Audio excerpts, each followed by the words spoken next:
Sorry. Madam, madam please যাবেন না আপনি।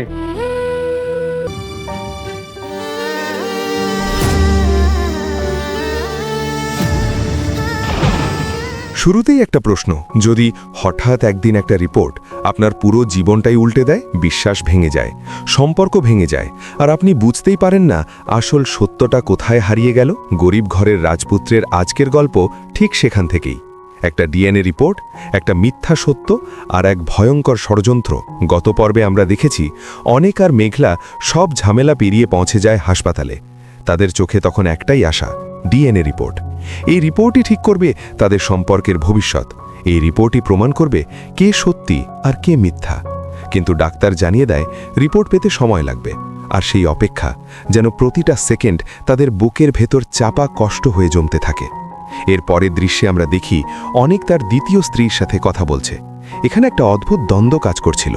তার স্ত্রী স্পষ্টভাবে বলে, মেঘলার গর্ভের সন্তান যদি অনিকের না হয় তাহলে কার হবে? এই প্রশ্নটা শুধু অনিককে নয়, আমাদের সবাইকেই ভাবিয়ে তোলে। কিন্তু অনিক তখন নিজের সিদ্ধান্তে অটল। সে বলে সে ডিএনএ টেস্ট করিয়েছে, আর সে নিশ্চিত এই সন্তানের বাবা সে নয়। তার কথায় একটা ঠান্ডা দৃঢ়তা, কিন্তু ভেতরে ভেতরে কি সে নিজেও ভেঙে পড়ছিল? অবশেষে আসে সেই প্রতীক্ষিত মুহূর্ত। অনিক আর মেঘলা আবার হাসপাতালে যায় রিপোর্ট নিতে। চারদিকে নিস্তব্ধতা, শুধু তাদের হৃদস্পন্দন যেন শোনা যাচ্ছে। ডাক্তার জানায় সে 3 বার টেস্ট করেছে, মানে কোনো ভুলের সুযোগ নেই। তারপর সেই একটা বাক্য, এই সন্তানের বাবা অনিক নয়। এই কথাটা যেন বজ্রপাতের মতো আঘাত করে। মেঘলার চোখে সাথে সাথে পানি চলে আসে, তার মুখে অসহায়ত্ব স্পষ্ট, যেন সে নিজের অস্তিত্বটাই হারিয়ে ফেলেছে। অন্যদিকে অনিকের ভেতর জমে থাকা রাগ বিস্ফোরিত হয়। সে মেঘলাকে দোষারোপ করে, বলে তুমি আমাকে প্রতারণা করেছ, অন্যের দোষ আমার উপর চাপাতে চাও। সে এমনও বলে, তুমি আমার নামে মিথ্যা মামলা করেছ, এখন তো সব পরিষ্কার, সেটা তুলে নাও। এই কথাগুলো বলেই সে সেখান থেকে চলে যায়। কিন্তু যাওয়ার সময় কি তার চোখে একটুও কষ্ট ছিল না? আর মেঘলা, সে আর নিজেকে সামলাতে পারে না। সে দৌড়ে গিয়ে ডাক্তারের পায়ে পড়ে যায়, কাঁদতে কাঁদতে বলে এই সন্তান অনিকেরই। সে কখনো অন্য কাউকে ভালোবাসেনি, কেউ তাকে ছুঁয়েও দেখেনি। তার কণ্ঠে ছিল সত্যের আর্তনাদ।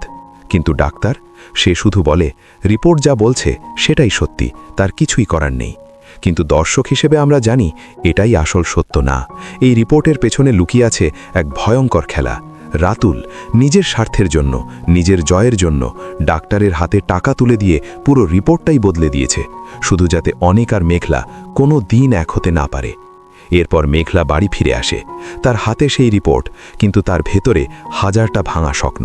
তার বাবা যখন জিজ্ঞেস করে কি হয়েছে, সে শুধু বলে রিপোর্ট মেলেনি। এই ছোট্ট একটা বাক্যের মধ্যে লুকিয়ে থাকে তার সব কান্না, সব কষ্ট। অন্যদিকে রাতুলের এন্ট্রি যেন আরও নাটকীয়। সে অনিকের বাড়িতে যায়, হাতে মিষ্টি, যেন কোনো বড় সুখবর নিয়ে এসেছে। চাচা চাচির সামনে সে অভিনয় করে বলে অনেক এখন মেঘলাকে সহ্যই করতে পারে না। কিন্তু এখানেই শেষ না, সে গর্ব করে বলে দেয় এই ডিএনএ রিপোর্ট সে নিজেই বদলেছে। 2 লাখ টাকা দিয়ে সে কিনে নিয়েছে এই মিথ্যা সত্য। ভাবা যায় একটা মানুষের জীবন নিয়ে সে এভাবে খেলছে। এরপর আমরা দেখি মেঘলা অফিসে যায়, কিন্তু সে আর আগের মতো নেই। তার চোখে আর সেই আত্মবিশ্বাস নেই, তার ভেতরে শুধু ক্লান্তি। সে ম্যানেজারকে বলে সে আর এই চাকরি করবে না, সে শান্তি চায়, একা থাকতে চায়, সব কিছু থেকে দূরে যেতে চায়। ম্যানেজার তাকে থামানোর চেষ্টা করে, কিন্তু মেঘলা তার সিদ্ধান্তে অটল। সে সবার সাথে শেষবারের মতো কথা বলতে চায়। ঠিক তখনই এন্ট্রি নেয় রাতুল। সে আবারও মেঘলাকে অপমান করে, বলে একটা বস্তির মেয়ে চলে গেলে কিছুই যায় আসে না। কিন্তু এবার খেলা ঘুরে যায়। ম্যানেজার দাঁড়িয়ে যায় আর সবার সামনে জানিয়ে দেয় মেঘলা কোনো সাধারণ মেয়ে নয়, সে এই পুরো কোম্পানির একমাত্র মালিক। এই সত্য শুনে রাতুল যেন এক মুহূর্তে বাকরুদ্ধ হয়ে যায়। তার চোখে তখন অবিশ্বাস আর ভয়। এর পরের দৃশ্যটা ছিল একদম সিনেমাটিক। মেঘলা একা রাস্তায় হাঁটছে, চারদিকে মানুষ আছে, কিন্তু সে একদম একা। তার মনে হাজারটা প্রশ্ন, হাজারটা ব্যথা। ঠিক তখনই সামনে আসে অনিক আর বৃষ্টি গাড়িতে। এক মুহূর্তের জন্য তাদের চোখাচোখি হয়, আর সেই চোখে লুকিয়ে থাকে হাজারটা না বলা কথা। মেঘলা হোঁচট খেয়ে পড়ে গেলে বৃষ্টি তাকে সাহায্য করতে এগিয়ে আসে, কিন্তু মেঘলা সেই সাহায্য নিতে চায় না। সে নিজের কষ্ট নিজেই বহন করতে চায়। এই ছোট্ট ঘটনাটাই বোঝায় সে কতটা ভেঙে পড়েছে আর কতটা শক্ত হয়ে উঠেছে একসাথে। তাদের মধ্যে তর্ক বাড়তে থাকলে অনেক গাড়ি থেকে নেমে আসে, আর ঠিক এখান থেকেই শুরু হতে যাচ্ছে নতুন এক বিস্ফোরণ। আগামী এপিসোডে কি হতে পারে? অনেক কি সত্যি মেঘলার কথা একেবারে অস্বীকার করে দেবে, নাকি তার মনে সন্দেহের বীজ জন্মাবে? মেঘলা কি প্রমাণ করতে পারবে তার নির্দোষিতা? রাতুলের এই ভয়ঙ্কর ষড়যন্ত্র কি ফাঁস হবে? আর সবচেয়ে বড় প্রশ্ন, সত্যটা যখন সামনে আসবে তখন কি অনেক আর মেঘলা আবার এক হতে পারবে, নাকি তখন অনেক দেরি হয়ে যাবে? এই সব প্রশ্নের উত্তর পেতে হলে আপনাকে থাকতে হবে আমাদের সাথেই, কারণ সামনে আসছে আরও বড় টুইস্ট, আরও বড় চমক। ভিডিওটি শেষ পর্যন্ত দেখুন, ভালো লাগলে লাইক দিন, আর এমন ইন্টারেস্টিং আপডেট পেতে এখনই চ্যানেলটি সাবস্ক্রাইব করে পাশে থাকুন।